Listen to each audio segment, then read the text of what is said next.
So with all the talk of Palestine, Ohio, and the chemical issues there, the plume, the dioxin, and also all the talk of World War III and a lot of the inaccuracies that the experts in large channels have told you about fallout. So today, let's start with Palestine. So in Palestine, Ohio, you have one train that derailed, and through stupidity, instead of punching the tanks and relieving pressure, they burnt the material. This caused a widespread plume that contaminated all kinds of stuff. You'll notice when they talk to you, they say they test for all of the stuff that was in the train. But if you're a firefighter, you're a hazmat person like I used to be, or you deal with NBC stuff like I used to, you need to look at combustion products.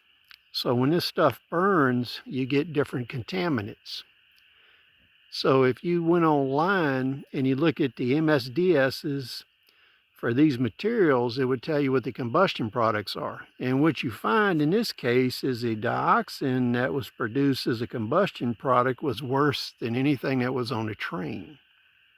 So the point here is it shows that people, experts in the United States, was totally unprepared for a chemical attack or a chemical spill on this scale.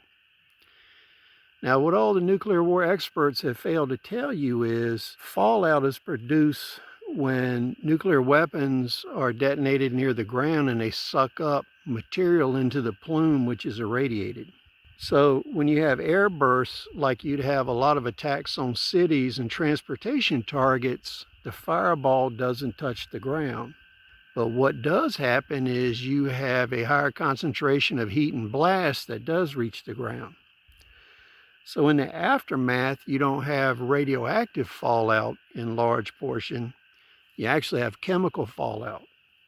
So if you think of it this way, let's say that you had a nuclear detonation in Houston. There's a lot of chemicals there. There's a lot of chemical manufacturing, storage, rail junctions, warehouses, petroleum processing.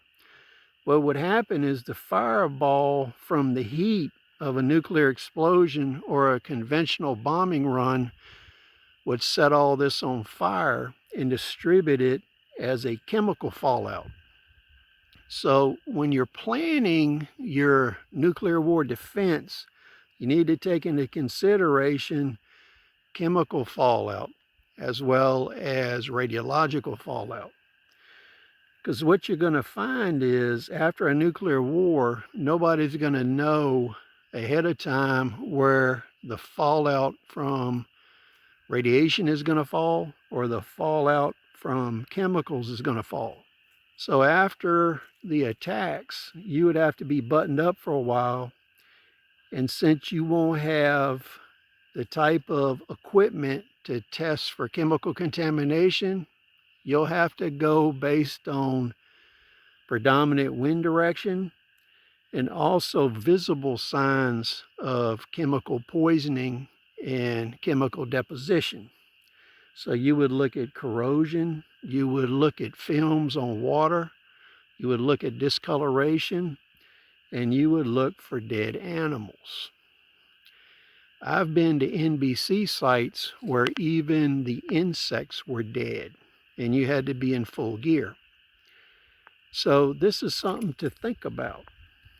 And after the initial phases of a nuclear or conventional war, you would have to determine whether your area was viable to live and farm in. If it wasn't, you're going to have to move. So this is a consideration that's been glossed over for a long time. So keep that in mind. You need to know the general weather patterns of your area. You need to know the prevailing wind patterns and what cities are upwind from you. So please share your thoughts. We'll see you on the next video.